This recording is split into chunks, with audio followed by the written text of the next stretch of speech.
क्या प्रवेश द्वार मिल गया? हुआंग तियानबा हैरान था। साहित्यिक प्रोफेसर सू ने सिर हिलाया। राजा की कब्र बहुत विशाल है। अगर हम मुख्य द्वार से गए तो शायद 10 फीट ऊंचे पत्थर के दरवाजे मिलेंगे जो पिघले लोहे से सील किए गए होंगे। उस स्थिति में हमें उन्हें खोलने के लिए बारूद का उपयोग करना होगा। और लिनमो हमें पत्थर के दरवाजे के पीछे के रास्ते से ले जा रहे हैं। सीधे मजबूत पत्थर के दरवाजे को छोड़ दिया। हुआंग तियानबा ने थूक निकला, पर मेरी काबिलियत नहीं मानी। उसमें अक्ल है, पर कब्र के अंदर। अब पुरातत्वविदों की बारी है। वहां हान काल के चित्र थे। क्या यह पौराणिक राजा का चित्र है? प्रोफेसर सु उत्तेजित थे। इतिहास के अनुसार राजा की ने सम्राट के साथ कई युद्ध जीते और घुड़सवार सेना का नेतृत्व किया। ये भित्ति चित्र राजा की के जीवन का वर्णन है। सभी लोग प्रोफेसर सु की व्याख्या सुन रहे थे और भित्ति चित्रों को देख रहे थे। काश हम इसे महसूस कर पाते। सच कहूं तो अचानक लोगों ने देखा कि दीवारों के चित्र डरावने हो गए हैं। पहले के चमकीले रंगों के विपरीत बाद के चित्र रोंगटे खड़े कर देने वाले थे, जो एक बलि के दृश्य से शुरू हुए। इसके बाद की कहानी अंधेरे में बदल गई। राजा की ने दक्षिण में 10 दिनों तक नरसंहार किया। 3 लाख लोगों ने मकबरा बनाया और 300 लड़कियों के दिल निकाले। अमृता के लिए खाल उतारकर मकबरे में गए। अंतिम चित्र 20 फीट ऊंचा था। प्रोफेसर सू का चेहरा पीला पड़ गया। न केवल वे, बाकी सबके चेहरे फीके पड़ आज गए। चित्र में 15 सदस्य रस्सियों से कब्र में उतर रहे थे, गलियारे से होते हुए कक्ष में जा रहे थे। ताबूत खुला, एक खूनी लाश निकली और सब पर हमला किया। कप्तान गुलई ने तुरंत प्रतिक्रिया दी। सब सुनो। 6 सैनिकों ने रक्षात्मक घेरा बनाकर पुरातत्व दल को घेर लिया। जी, कैसे मुमकिन है? 2000 साल पहले राजा ने हमारे आने की भविष्यवाणी की थी। क्या वह अमर हो गया? पूरी टीम के मन में यह अजीब ख्याल आया। मुझे उम्मीद नहीं थी कि सुकिंग्यू बिना डरे अपना फोन ऊपर उठाएंगी ताकि लाइव स्ट्रीम के दर्शक चित्र को साफ देख सकें। सच है क्या? यह चित्र पुरातत्व दल के आने की भविष्यवाणी है। अविश्वसनीय। ठीक 15 लोग, कपड़े भी साफ दिख रहे हैं। मैंने हाथ बढ़ाकर चित्र छुआ। सुकिंग्यू फोन लेकर पास आया। क्या हुआ? कुछ अजीब लगा? क्या ये चित्र मिलकर कोई तंत्र बनाते हैं जिससे हमें भ्रम हो रहा है? चित्र बिल्कुल ठीक है। हम जो खुद को देख रहे हैं, शायद यह पिनहोल इमेजिंग है। सुकिंग्यू ने पीछे मुड़कर देखा। दीवार पर एक पुरानी तेल की लाल पीली और हल्की हरी लौ जल रही थी, जो नर्क की आग जैसी लग रही थी। ये रुई का दिया है। पता नहीं इसकी रोशनी या गैस ने हमें नजरअंदाज करने को कहा। मो भाई, अगर यह पिनहोल इमेजिंग है तो हमें उल्टा दिखना चाहिए था। सही कहा। राजा क्यू ने 2 बार पिनहोल तकनीक का उपयोग किया। उल्टी छवि को प्रोजेक्ट कर हमें चित्रों पर छापा। यानी ये भित्ति चित्र पहले से ही बने हुए थे, सिर्फ हम ही तंत्र द्वारा छापे गए हैं। इसे ऐसे समझें, कोई भविष्यवाणी नहीं है। जो भी लुटेरा अंदर आता है वह दीवार की पेंटिंग देखकर लापरवाह हो जाता है।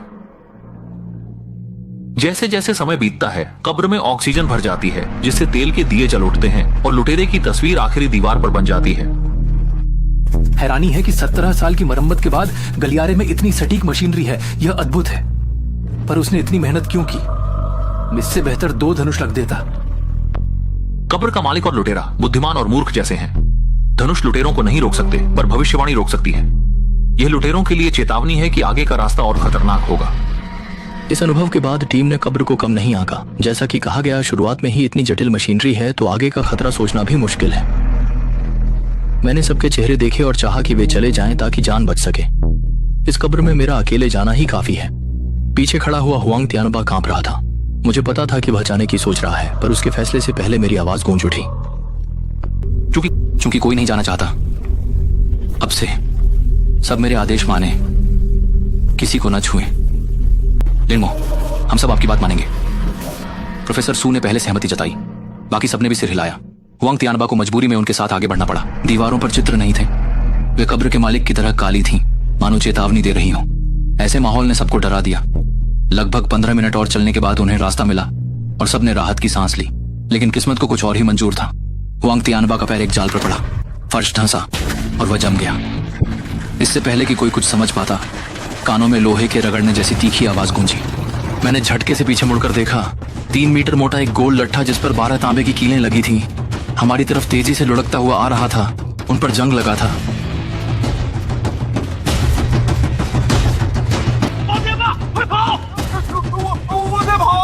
सब लोग घबराकर भागने लगे। काश उनके पास एक और पैर होता। पीछे से नुकीले लट्ठे पीछा कर रहे थे। गनीमत थी कि आगे रास्ता था। सबने पूरी ताकत लगाई और लट्ठों के पहुंचने से पहले बाहर निकल गए। लेकिन इस मकबरे का नजारा और भी डरावना था। खाली कमरे में बीच में रखे पत्थर के ताबूत के अलावा कुछ नहीं था। यहाँ तक कि बाहर निकलने का रास्ता भी नहीं था। कुछ सोचते उससे पहले ही दोनों तरफ की पत्थर की दीवारें अचानक खुल गईं।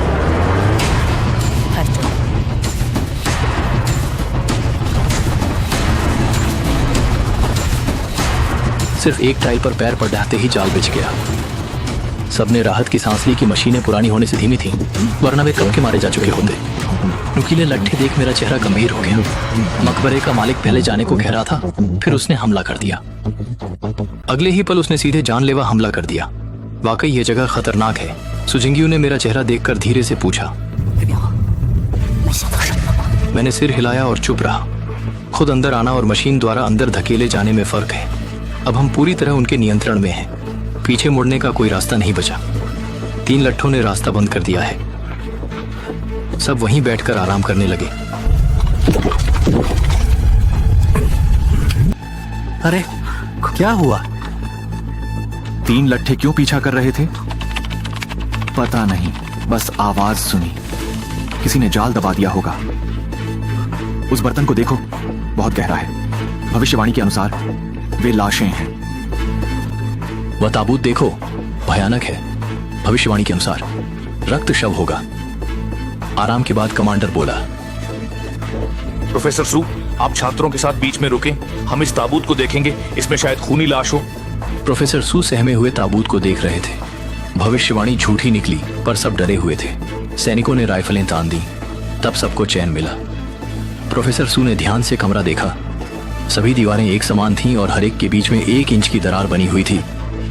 लिनमो, शियाओयू, ये दीवारें एक जैसी हैं। अब कहां जाए?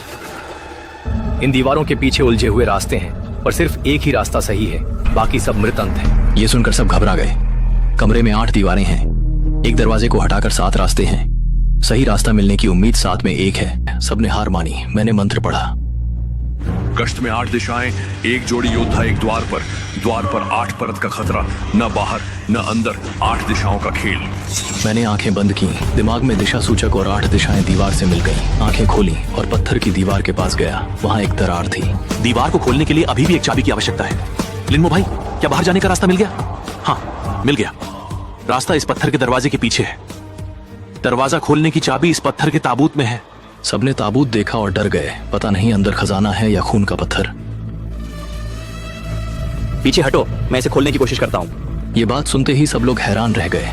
यहाँ तक कि पहरा दे रहे सैनिक भी मुझे घूरने लगे। लेकिन सैनिक कप्तान जल्दी ही शांत हो गया। लिनमो, तुम ताबूत खोलो। अगर खून का पत्थर निकला तो हम उसे गोलियों से उड़ा देंगे। नहीं कर देंगे। ये कहते ही सैनिकों ने बंदूकें लोड की और सतर्क हो गए। जैसे ही ताबूत खुला, सब पीछे हट गए और हुआंग तियानबा के माथे पर पसीना आ गया। उसे डर था कि ताबूत से खूनी हाथ निकलेगा, पर काफी देर तक कुछ नहीं हुआ। हुआंग तियानबा घबरा कर बोला, लिनमो, खड़े मत रहो, जल्दी बताओ, ताबूत में क्या है? ताबूत में कोई खूनी लाश नहीं है, बस एक बिना सड़ी हुई लाश है जो कवच पहने है। ये लाश 2 मीटर और 34 सेंटीमीटर लंबी है और हाथ में तलवार लिए है। ये राजा की का एक जनरल था। राजा की का मकबरा बनने के बाद उसे पहरेदारी के लिए यहाँ रखा गया था। सोसमाई नीची। दुर्भाग्य से इस तलवार के अलावा यहाँ कुछ भी कीमती नहीं है। मैंने तलवार बाहर निकाली, हाथ में लेकर देखा, तब सब पास आए। ताबूत में 2 मीटर 34 सेंटीमीटर लंबा एक विशालकाय शव है जिसके हाथ में तलवार है। ये राजा छी का सेनापति था जिसे कब्र की रक्षा के लिए यहाँ रखा गया था। दुर्भाग्य से इस ताबूत में उस कांस्य तलवार के अलावा पुरातत्व के लिहाज से कुछ भी नहीं था। मैंने तलवार बाहर निकाली और उसे ध्यान से देखने लगा। तब जाकर बाकी लोग धीरे धीरे ताबूत के पास आए। यह राजा छी के अधीन झेंगनान सेनापति होना चाहिए, लेकिन नियम के अनुसार झेंगनान सेनापति राजाओं के साथ दफन होने के योग्य नहीं होते थे। हुआंग तियानबा भी निडर हो गया। उसे आश्चर्य था कि 2000 साल बाद भी शव सुरक्षित कैसे है। उसने उसे छुआ। फिर मैंने तलवार दीवार की दरार में डाली तो अंदर से आवाज आई। गड़गड़ाहट के साथ दरवाजा खुला और 5 मीटर चौड़ा रास्ता दिखा। रास्ता देखकर सबने राहत ली, पर तभी कुछ हुआ। खतरा है, भागो, चलो।